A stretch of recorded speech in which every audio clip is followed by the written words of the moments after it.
Bonjour à tous, bienvenue sur Évanence littéraire, devenu depuis peu site internet. C'est une page sur Facebook depuis janvier 2017. Je suis Évangéline Brunois, chroniqueuse littéraire depuis toutes ces années, autrice de 1200 avis environ. Je ne sais pas combien d'auteurs et d'éditeurs sont concernés par ce travail, mais je les remercie pour leur confiance renouvelée pendant toutes ces années. Je vais vous lire aujourd'hui un texte concernant Le cheval de l'espoir de Michel Verrier, un texte du 15 octobre 2023, parution du livre le 21 septembre 2023 aux éditions de Boré dans la collection Terre d'écriture, 300 pages. 2 phrases d'accroche.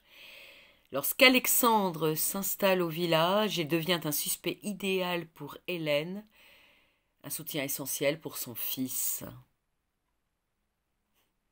C'est un beau roman, c'est une belle histoire. Un livre que j'ai eu beaucoup de plaisir à lire.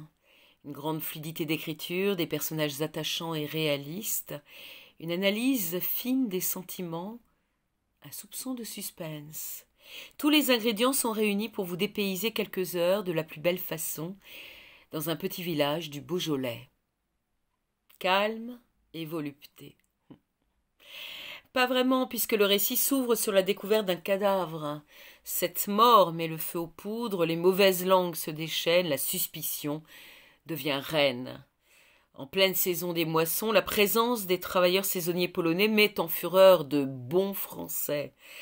En fait, tout ce qui a le malheur d'être différent est montré du doigt, soupçonné, accusé. Ainsi, Grégoire, un adolescent fragile, handicapé mental et sujet à des crises de colère depuis qu'il a été renversé petit, devient la cible de commérages et de délations non fondées auprès de la gendarmerie venue enquêter.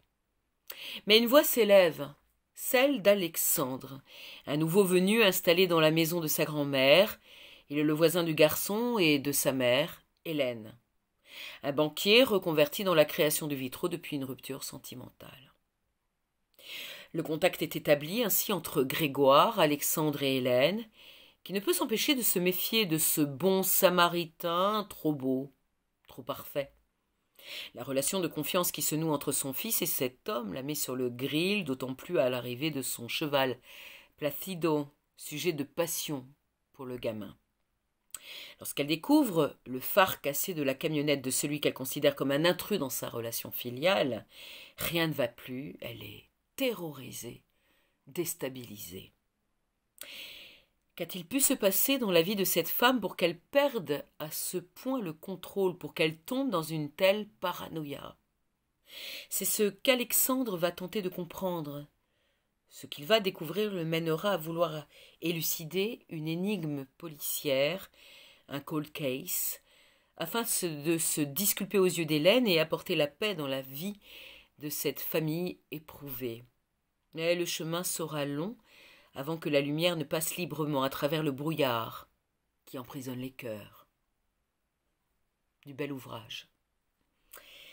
Je vous invite à découvrir la 4e de couverture, la couverture et la biographie de l'auteur sur mon site Évanence littéraire ou sur la page Facebook du même nom.